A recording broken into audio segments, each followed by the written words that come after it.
Hello my dear friend, welcome to my YouTube channel super Yoddha story. Channel को like share and subscribe जरूर करना। तो new episode start करते हैं। जब अमोघनाथ श्वेत योद्धा ने ध्रुवांश को श्वेत वर्धक कला के बारे में बताया तो उसकी आंखों में काफी खुशी दिखने लगी। तभी अमोघनाथ श्वेत योद्धा ने उससे आगे कहा, यह श्वेत वर्धक कला जब मैंने बहुत पहले किस्मत से हासिल की थी तब यह अधूरी थी।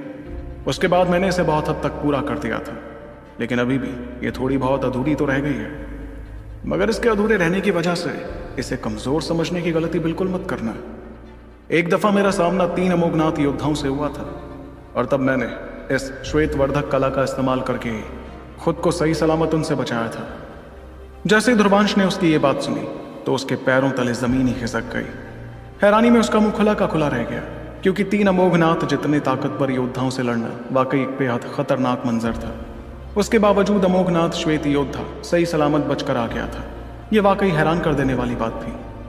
इससे ध्रुवांश को समझ आने लगा कि वो चेतना कला आखिर कितनी ज्यादा शक्तिशाली थी।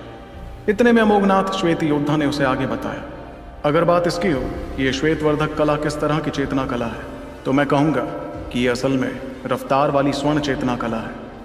इसलिए भले इससे तुम बेहद शक्तिशाली हमले नहीं कर पाओगे, मगर ये जानलेवा खतरों के सामने तुम्हारी जिंदगी बचाने में तो बहुत काम आएगी।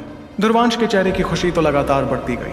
वो जानता था कि उसके पास फिलहाल जितने भी हुक्म के इक्के थे वो आने वाली खतरनाक चुनौतियों के लिए शायद काफी नहीं होते।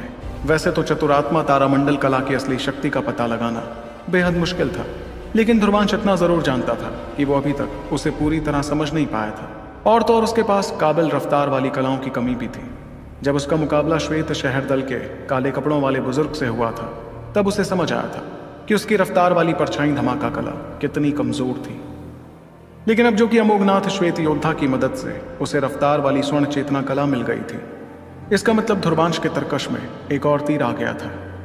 इतने में अमोघनाथ श्वेत योद्धा ने आगे कहा, देखो, इस चेतना कला को सीखना काफी मुश्किल तो है, और क्योंकि मेरी आत्मा का ये अंश बहुत जल्द गायब होने वाला है, इसलिए जाने से पहले मैं तुम्हारी थोड़ी मदद कर देता हूँ। ध्यान से मेरे कदमों को देखना, मैं तुम्हें दिखाता हूँ कि इस श्वेत वर्धक कला का इस्तेमाल कैसे किया जाता है। इतना कहकर वो मुस्कुराने लगा, जिसके बाद वो अगले ही पल वहां से मीलों दूर दिखाई दिया। ध्रुवांश ने जब उसे इतनी दूर जाते हुए देखा तो उसकी हैरानी और ज्यादा बढ़ गई। तब अमोघनाथ श्वेत योद्धा ने कहा, तुमने ध्यान से नहीं देखा, रुको मैं फिर से दिखाता हूँ। ये कहते ही वो दोबारा गायब हुआ और मीलों की दूरी तय करके इस बार ध्रुवांश के बेहद नजदीक आ गया। मगर इस बार ध्रुवांश बहुत गौर से उसे देख रहा था, इसलिए उसे पता चला कि श्वेत योद्धा के पैरों में एक अजीब सी सफेद रंग की रोशनी जल रही थी, जिसकी मदद से वो इतनी तेज रफ्तार इस्तेमाल कर पाया। फिर धीरे धीरे ध्रुवांश अमोघनाथ श्वेत योद्धा से वो चेतना कला सीखने लगा। तकरीबन आधे घंटे तक उसे सीखते रहने के बाद उसने देखा कि अमोघनाथ श्वेत योद्धा अब काफी हद तक गायब हो गया था। इसलिए उसने उस योद्धा का दिल से शुक्रिया अदा किया, क्योंकि उसके बिना ये चेतना कला सीखना ध्रुवांश के लिए बहुत ज्यादा मुश्किल हो जाता। मगर इससे पहले कि वो गायब होता, ध्रुवांश ने उससे कहा, मैं आपका यह एहसान कभी नहीं भूलूंगा बुजुर्ग श्वेत योद्धा। अगर ऐसा कोई भी काम है जो आप पूरा करना चाहते थे मगर कर नहीं पाए तो मुझे वो काम बताइएगा, मैं उसे पूरा करने की कोशिश जरूर करूंगा। वहीं उसकी बातों ने अमोघनाथ श्वेत योद्धा को थोड़ा हैरान कर दिया, इसलिए एक पल हैरान रहने के बाद उसने गौर से ध्रुवांश को देखा और कुछ देर खामोश रहने के बाद कहा, क्या तुम सच में मेरी मदद करना चाहते हो? ऐसा कुछ तो मुझसे आज तक किसी ने नहीं कहा।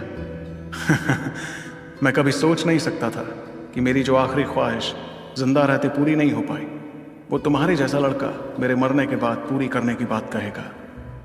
तुम्हारा नाम ध्रुवांश है ना? तो ध्रुवांश बेटे, मेरी एक इच्छा तो है जो शायद तुम्हारे लिए एक बड़ा मौका भी साबित हो, लेकिन तुम इस मौके का कितना फायदा उठा पाओगे ये तो हमें नसीब पर ही छोड़ना होगा।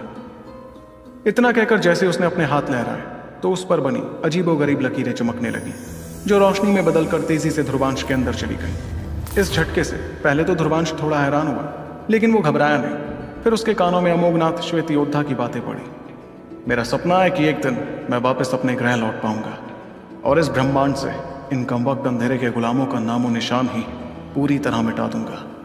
मैं जानता हूं कि यह सपना बहुत बड़ा है, लेकिन दोस्त, अगर तुम्हें इस जिंदगी में कोई लक्ष्य रखना ही है तो वो लक्ष्य बड़ा रखो। तुम इस दुनिया को अंधेरे के गुलामों से बचाओ, इस दुनिया के सबसे शक्तिशाली योद्धा बनो, यानी यहाँ के अगले सुपर योद्धा बनो। ये सुनते वक्त ध्रुवांश दंग रह गया। शायद आज पहली बार उसने वो नाम सुना था और सामने खड़ा अमोघनाथ श्वेत योद्धा उससे वही बनने की बात कह रहा था। उसे समझ नहीं आया कि वो आखिर इतना ज्यादा शक्तिशाली कैसे बनता कि हजारों लाखों शैतानों को खत्म करने की ताकत रखता। उसे पता था कि अगर वो अमोघनाथ भी बन जाता तो भी उसके लिए ये काम नामुमकिन होता। इसलिए सुपर योद्धा बनने के ख्याल भर ने ध्रुवांश के चेहरे पर परेशानी ला दी। तभी अमोघनाथ श्वेत योद्धा ने मुस्कुराते हुए कहा, क्या बात है दोस्त, लक्ष्य बनाने से पहले ही डर गए। इस पर ध्रुवांश एक पल के लिए खामोश रहा, जैसे उसके अंदर ख्यालों का मंथन चल रहा था। लेकिन फिर उसने अपना सिर हिलाते हुए कहा, मैं आपका एहसान चुकाने की पूरी कोशिश करूंगा बुजुर्ग। वैसे तो अभी के हिसाब से मेरे लिए लेवेरिया का सबसे शक्तिशाली योद्धा बनना नामुमकिन है, लेकिन मैं वादा करता हूं कि जिस दिन मैं ऐसी शक्ति हासिल करने के काबिल हुआ तो मैं इस जिम्मेदारी से बिल्कुल नहीं कतराने वाला, और तब मैं इन अंधेरे के गुलामों का सर्वनाश करके रहूंगा। ध्रुवांश की यकीन से भरी आवाज सुनकर अमोघनाथ श्वेत योद्धा के चेहरे पर सुकून भरा एहसास दिखा। वो नहीं जानता था कि आज की बातें ध्रुवांश में कितना बदलाव करती, लेकिन कोशिश करना तो श्वेत योद्धा का फर्ज था। आखिर कोशिश से ही तो उम्मीद बरकरार रह सकती थी। इतने में अमोघनाथ श्वेत योद्धा ने ध्रुवांश से कहा, मैंने तुम्हारे शरीर में जो लकीरें छोड़ी हैं वो तुम्हें लेवेरिया के बाहर का रास्ता बताएंगी। इसलिए अगर तुम कभी इस दुनिया से बाहर गए तो तुम्हें मेरा ग्रह और उसका रास्ता ढूंढने में कोई तकलीफ नहीं होगी। लेकिन बच्चे, अगर तुम इस कोशिश में कामयाब नहीं भी हुए तो भी खुद को दोष मत देना। ये काम शायद इस ब्रह्मांड का सबसे मुश्किल काम है। उसके बाद वो पूरी तरह से गायब हो गया, जिसके चलते ध्रुवांश भी श्वेत मोती की दुनिया से बाहर निकल आया। पहाड़ पर बैठे हुए ध्रुवांश ने अपनी आंखें खोली और अपने हाथों में रखे मोती को गौर से देखा। उस मोती की चमक तकरीबन खत्म हो गई थी, मगर इतनी कम चमक के बावजूद उसमें बहुत ज्यादा शक्तियां थीं।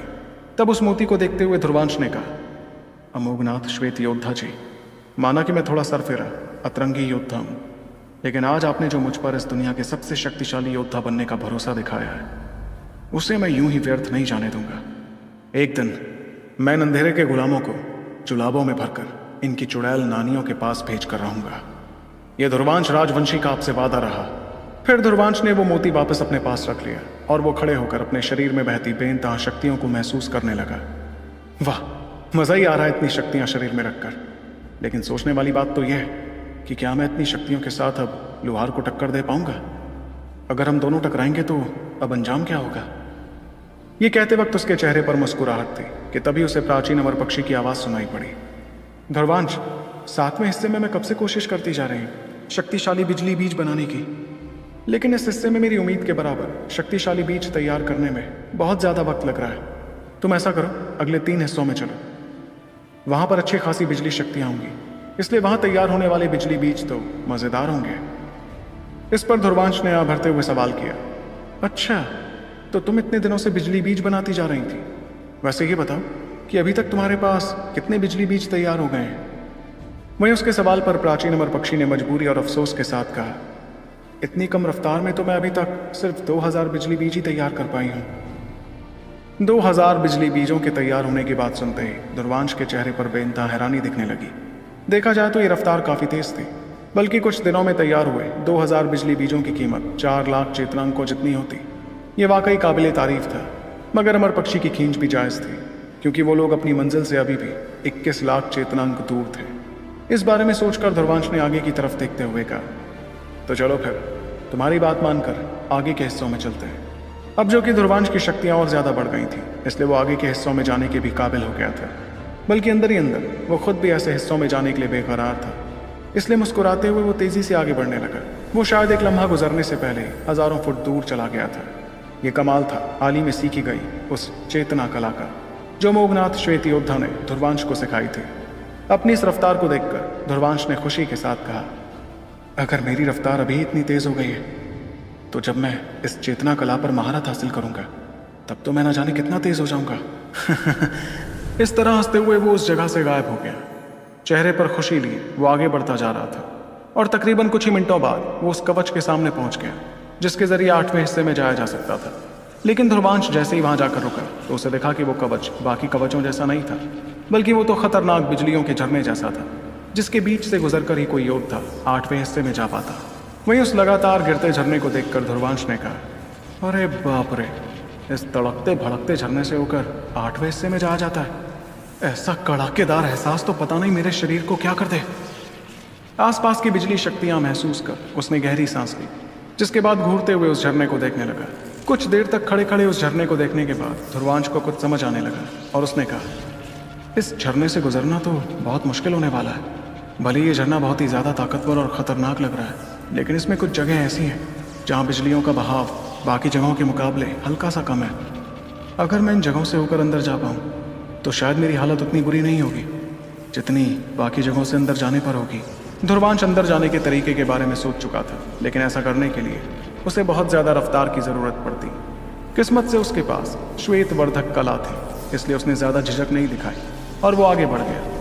बहुत से लोगों की हैरत भरी निगाहों के सामने वो रफ्तार वाली स्वर्ण चेतना कला इस्तेमाल कर सीधे बिजलियों के झरने में गायब हो गया। जहाँ लोगों के सामने से वो गायब हो गया था, वहीं ध्रुवांश को तो दिखा कि बाहर से वो झरना जितना पतला दिख रहा था उतना पतला वो असल में नहीं था। इसलिए उससे टकराते ही ध्रुवांश के शरीर को बहुत तेज झटका लगा और वो ये झटका खाते हुए आगे जाता गया। ये झटके इतने तेज थे कि उसकी नाक से खून तक निकलने लगा, मगर इस वक्त उसका शरीर तो उसके काबू में था ही नहीं। जाहिर सी बात थी कि 8वें हिस्से में जाना बिल्कुल भी आसान नहीं था। तभी तो ऐसे सिर्फ 2 ही लोग थे जो इस हिस्से में जाने में कामयाब हो पाए थे। ये दोनों योद्धा थे, शिखर और लुहार। इनके अलावा बाकियों ने भी कोशिश की थी अंदर जाने की, मगर हर कोई इस बेइंतहा दर्द को झेलने के बाद हार मान लेता और 7वें हिस्से पर ही अटका रहता। वहीं ध्रुवांश ने अपनी आंखें बंद कर ली और वो लगातार बिजली के झटके झेलता गया। उसने ठान लिया था कि चाहे उसकी मुश्किल कितनी भी क्यों ना बढ़ जाए, वो 8वें हिस्से में तो जाकर ही रहेगा। ये सिलसिला काफी देर तक चलता रहा, जिसके बाद झरने की बिजलियों की हलचल अचानक बंद हो गई। इस वजह से 7वें हिस्से में मौजूद कुछ लोग जिनके नाम वी रैंकिंग में नहीं थे, हैरत भरी निगाहों के साथ कहने लगे, झरने की हलचल बंद हुई, इसका मतलब ये लड़का 8वें हिस्से में पहुंच गया। ये कैसे हुआ? वहां मौजूद कोई भी योद्धा अपनी आंखों पर यकीन नहीं कर पा रहा था। दूसरी तरफ विद्युत इलाके के गहरे हिस्से की शुरुआत में एक बड़ा सा पत्थर रखा था जिस पर बहुत से योद्धाओं की नजर थी। उस विद्युत पाषाण पर सभी योद्धाओं के नाम लिखे थे जिन्होंने उस इलाके के गहरे हिस्से में कमाल कर दिया था। वैसे तो वो पाषाण स्थिर था, लेकिन कुछ देर बाद उसमें अजीब सी हलचल होने लगी जिसने सभी योद्धाओं का ध्यान अपनी तरफ खींच लिया। और जैसे सभी को देखा कि वो हलचल 7वें हिस्से के ऊपर बने 8वें हिस्से में हुई तो उनके चेहरों का रंग बदलने लगा। फिर एक साथ सभी ने हैरानी भरी आवाज में कहा, ध्रुवांश 8वें हिस्से में जाने में कामयाब हुआ। ये बातें सिर्फ विद्युत इलाके तक सीमित नहीं रही, बल्कि धीरे धीरे इस बात का शोर हर तरफ फैलने लगा। उस जगह से थोड़ी दूरी पर डमारू दल का इलाका फिर से बनाया जा रहा था। जाहिर सी बात थी कि ध्रुवांश की मचाई गई तबाही के बाद उस दल को अपने इलाके पर बहुत काम करना पड़ा था। इस बीच हिसार वहां बैठकर उस इलाके में आए खबरियों की बातें सुन रहा था। तभी उसके बगल में बैठे शूरवीर ने कहा, क्या कहा तुमने? ध्रुवांश विद्युत इलाके के 8वें हिस्से में चला गया? लेकिन ये कैसे मुमकिन है? उसके बगल में बैठे हिसार के चेहरे पर ज्यादा हैरानी नहीं दिख रही थी। फिर उसने धीमी आवाज में अपने साथियों से कहा, वैसे तो 8वें हिस्से में जाना किसी मायने में आसान नहीं है, लेकिन हो सकता है कि इस लड़के ने कोई ना कोई पैतरा आजमाया हो अंदर जाने के लिए। ऐसे पैतरों की मदद से तो अंदर जाना नामुमकिन नहीं है, इसलिए मेरे ख्याल से इतना हैरान होने की जरूरत नहीं है। उसकी बात के तुरंत बाद पास ही बैठे शूरवीर ने अपनी हैरानी काबू में करते हुए कहा, हाँ लीडर बिल्कुल ठीक कह रहे हैं। वो तो लीडर की इच्छा नहीं है आगे बढ़ने की, नहीं तो उनके लिए 8वें हिस्से में जाना तो बाएं हाथ का खेल है। इतने में हिसार ने मुस्कुराते हुए आगे कहा, फिक्र मत करो, वो लड़का अभी जितना उछल कूद कर रहा है उसे करने दो। आने वाली शिकार जंग में चाहे वो कोई भी पैतरा क्यों ना आजमा ले, उसे मुझसे कोई नहीं बचा सकता। कोई नहीं। तो क्या होगा जब ध्रुवांश पहुंचेगा विद्युत इलाके के 8वें हिस्से में, और किस तजुर्बेदार और शक्तिशाली योद्धा से सामना होने वाला है उसका, जानने के लिए आपको सुनना होगा सुपर योद्धा।